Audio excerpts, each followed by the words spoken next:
পৃথিবীতে সবচেয়ে বেশি রং বদলাতে পারে মানুষ, সবচেয়ে সূক্ষ্ম অভিনয় করতে পারে মানুষ, নিজেকে সবচেয়ে ভালো লুকাতে পারে ওই মানুষই। বছরের পর বছর একসাথে এক ছাদের নিচে থেকেও একটা মানুষ আর একটা মানুষকে চিনতে পারে না। ফেরেশতার মতো মানুষটাও একদিন ঘৃণা করার মতো কাজ করে ফেলে।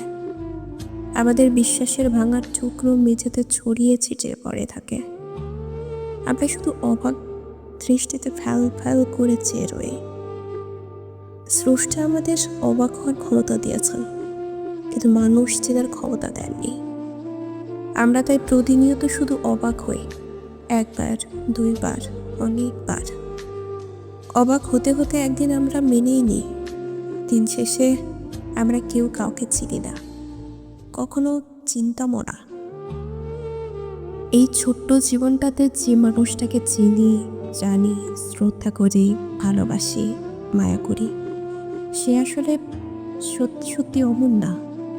এই নিষ্ঠুর সত্যিটা জেনে যাওয়ার পর থেকে আমি মানুষকে ভীষণ ভয় পাই।